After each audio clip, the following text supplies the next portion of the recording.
Kishan Reddy place లో ఎవరు? Telangana BJP పగ్గాలు ఎవరికి?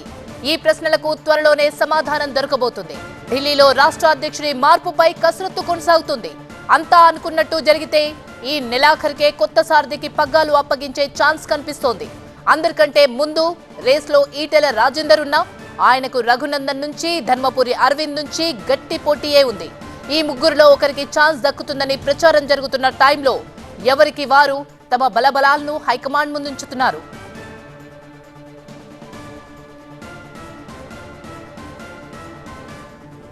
ఇదే అంశానికి సంబంధించి మరింత సమాచారాన్ని మా అసోసియేట్ ఎడిటర్ మహాత్మా అందిస్తారు. మహాత్మా, తెలంగాణ బీజేపీ పగ్గాలు ఎవరికి అనే ఉత్కంఠ నెలకొంది. ఇందులో ప్రధానంగా 3 పేర్లు వినిపిస్తున్నాయి. ఒకటి ఈటెల, ధర్మపురి, అలాగే రఘునందన్. ఈ ముగ్గురులో ఎవరికి ఇచ్చే ఛాన్స్ ఎక్కువగా ఉంది? హైకమాండ్ ఏమనుకుంటుంది? ఈ ముగ్గురులో వీళ్ళకే ఇస్తుందా? 4వ పర్సన్ కూడా ఎవరైనా ఉన్నారా? ఎప్పటివరకు క్లారిటీ వచ్చే అవకాశం ఉంది? తెలంగాణ రాష్ట్ర అధ్యక్ష మార్పు అన్నది అనివార్యంగా మారింది. రాష్ట్ర అధ్యక్షుడిగా ఉన్న కిషన్ రెడ్డి ఇప్పుడు కేంద్ర కేబినెట్లో మంత్రిగా కొనసాగుతున్నారు. గతంలోనూ మంత్రిగా ఉన్నప్పుడే రాష్ట్ర అధ్యక్ష బాధ్యతలు ఇచ్చారు. కానీ సాధారణంగా ఆ పార్టీలో ఇటు ప్రభుత్వంలో కీలక పదవుల్లో ఉన్న వారికి పార్టీలో ఇటువంటి కీలకమైన బాధ్యతలు అప్పగించడం అనేది జరగదు. కానీ కొన్ని ప్రత్యేక పరిస్థితుల కారణంగానే అసెంబ్లీ ఎన్నికల్ని, లోక్సభ ఎన్నికల్ని కిషన్ రెడ్డి నేతృత్వంలో ఎదుర్కొన్న పార్టీ ఇప్పుడు ఆయన కేంద్ర కేబినెట్లో కీలకమైన పోర్ట్ఫోలియో కోల్ అండ్ ఈ మైన్స్, ఈ 2 పోర్ట్ఫోలియోస్ని ఆయన నిర్వహిస్తున్న నేపథ్యంలో ఇప్పుడు అధ్యక్ష మార్పు అనివార్యంగా మారింది. ఈ కొత్త అధ్యక్షుడి వేటలో జాతీయ నాయకత్వం కసరత్తు చేస్తూ ఉంది. ఎవరికి ఇస్తే బాగుంటుంది ఏంటి అన్న కొన్ని సమీకరణాలు వీటన్నిటిని కూడా బేరీజ్ వేసుకుంటుంది. రీసెంట్గా ఎలక్షన్ బౌండ్ స్టేట్ అయిన హర్యానాకి ఆ రాష్ట్ర అధ్యక్షుడిగా కొత్తగా నియామకం చేపట్టింది బీజేపీ జాతీయ నాయకత్వం. ఇక తెలంగాణకు సైతం త్వరలోనే చేపడుతుంది అన్న ఒక చర్చ అయితే ఢిల్లీ వర్గాల్లో విస్తృతంగా జరుగుతోంది. ఎందుకంటే నిజానికి జాతీయ అధ్యక్షుడినే మార్చాల్సిన అవసరం ఉంది. జేపీ నడ్డా ఇప్పుడు కేంద్ర మంత్రివర్గంలో ఆరోగ్య శాఖ మంత్రిగా బాధ్యతలు నిర్వహిస్తున్న నేపథ్యంలో జాతీయ అధ్యక్షుడి మార్పు కూడా అనివార్యంగా మారింది. అయితే జాతీయ అధ్యక్ష మార్పు విషయంలో కొంత ఆలస్యం జరుగుతుంది. ఆ ప్రక్రియ కొంత ఆలస్యం జరుగుతుంది. ఈలోగా కొన్ని రాష్ట్రాలకు అసెంబ్లీ ఎన్నికలు ఉన్నాయి.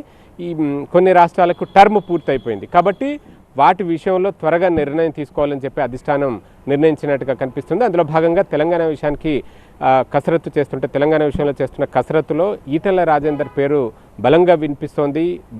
బీసీ వర్గానికి చెందిన నేత, అలాగే ఆర్థిక వనరులు అవసరమైతే పార్టీకి సమకూర్చగలరు. ఇలాంటివన్నీ కొన్ని ప్లస్ పాయింట్స్ ఉన్నాయి. గతంలో బీఆర్ఎస్ పార్టీలో ఉన్నప్పుడు ఒక దశలో సెకండ్ ఇన్ కమాండ్గా కూడా వ్యవహరించిన వ్యక్తి.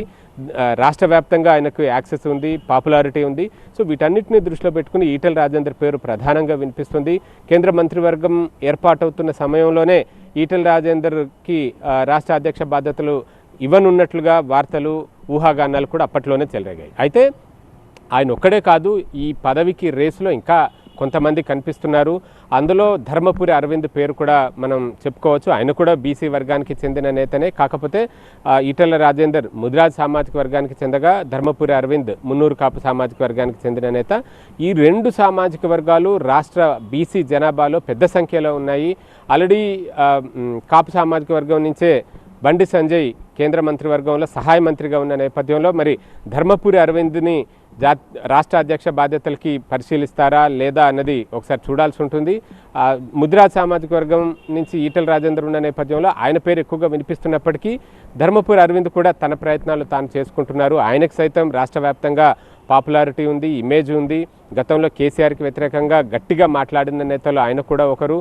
ఆయన తండ్రి డి శ్రీనివాస్ కాంగ్రెస్ పార్టీలో పీసీసీ అధ్యక్షుడిగా పలుమార్లు వ్యవహరించారు. సో ఇటువంటి రాజకీయ కుటుంబం, రాజకీయ నేపథ్యం ఇవన్నీ కూడా ఆయనకు కలిసి వచ్చే అంశాలుగా కనిపిస్తున్నాయి. వాటినే అధిష్టానం దగ్గర ప్రొజెక్ట్ చేసుకుంటూ తాను సైతం రేసులో ఉన్నానన్న మాట ఆయన చెప్పుకుంటున్నారు.